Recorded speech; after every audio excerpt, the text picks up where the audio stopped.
Society convener Umadevi madam గారు,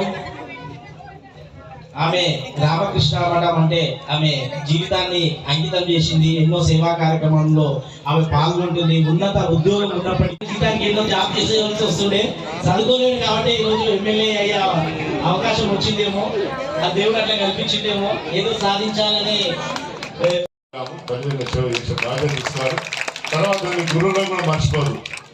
ఆ గురువు ఇంత పెద్దగా చేసి ఒకటో తన నుంచి మీరు డిగ్రీ దాకా దేదాకా ఒకే దాకా చదివి దాకా కూడా మీరు ధరిస్తారంటే ఆ గురువులను మర్చిపోతాం అన్నట్టు. గురువులను కూడా దృష్టిలో ఉంచుకోవాలి. అందుకని చదువు ముందుకు పోవాలి, ఏ విధంగా చేయాలని ఆలోచన చేసుకోవాలి. నేను చెప్పినది మీరు యాద ఉంచుకోవాలి. మా ఎమ్మెల్యే గారు చదువు లేకున్నా ఇంత మంచి సంస్కారం ఉందని ఆలోచించాలి. మీరు కూడా బాగా చదువుకొని ఇలాంటి తెలివి నేర్చుకొని మిమ్మల్ని ఏ విధంగా చదివిస్తున్నారో తల్లిదండ్రులు వాళ్ళ సేవ చేసే అదృష్టం మీరు చేసుకోవాలి. మా అమ్మ నాయన నేర్పించారు కదా, పెళ్లి చేసుకొని ఏదాన్ని ఆలోచించడు. అన్ని చిన్న భగవంతుడు చదువు ఒకటే. కానీ నేను ఆలోచిస్తాను ఆ టైం అట్లుండే, ఆ పరిస్థితి అట్లుండే, మనం ఓన్ చెప్పలేకపోయినాం. కానీ ఈరోజు మనం గొప్ప గొప్పలో మంచి మంచి వచ్చి సలాం చేయాలని. అంటే నేను గొప్ప వాళ్ళు గొప్ప చాలా పెద్ద ఉంటాడు. ఒక హోదా ఉన్నాక ఓ జడ్జి కూడా పోయినట్టున్నాడు. అంతా కూడా బాగా చదువుకున్న గురువులు, చదువుకున్నా అంటే గురువు చాలా చెప్తుంటారు. అప్పుడు నాకు బాధ కూడా అనిపిస్తుంది. భగవంతు అన్నించడం ఇది బట్టి లేవు అనిపిస్తుంది.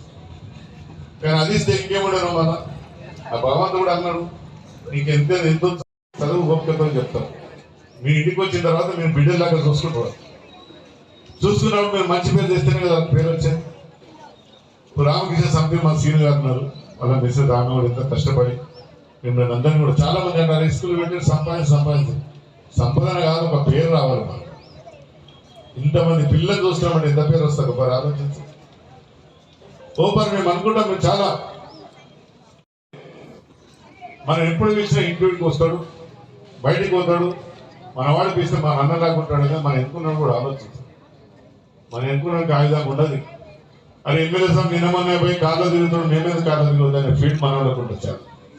కానీ తిరగలేవు. ఆ భగవంతుడు నీకు పెట్టలేదు. నీ గుణం అంతే ఉంటుంది, నువ్వు అంతే ఉంటుంది. అందుకు ఆయనకి ఎప్పుడే కానీ వివేకానంద ఆయన అడుగుజాడు. ఆ వివేకానంద నిజంగా కూడా ఆయన ఆశీర్వాదం వల్ల చదువుకోనికి ఉన్నది, అన్ని తెలుగులు ఉన్నాయి. మీరందరూ కూడా ఒకరు అన్నారని మనం బాధపడేది ఎప్పుడు కూడా బాధపడదు. చాలా మంది చాలా మాట్లాడిన దాన్ని మనం బాధపడితే మనమే ఎంతో పడతాం. దీన్ని ఏ విధంగా సాధించాలి పరిస్థితి మీకు లేదు. ఈరోజు మీ తల్లి తండ్రి 10 రూపాయలు అప్పు చేశాను, నా పిల్లలు చదివిపోయాను ఒక ఆలోచనతో. ఒక అమ్మాయి కాళ్ళు తిరుగుతుంటే నా బిడ్డ కూడా కాళ్ళు తిరగా నేను లోన్ అని ఇచ్చిన బిడ్డ కారిట్టాను. అలాంటి పరిస్థితి అలా తల్లిదండ్రులు ఉన్నది.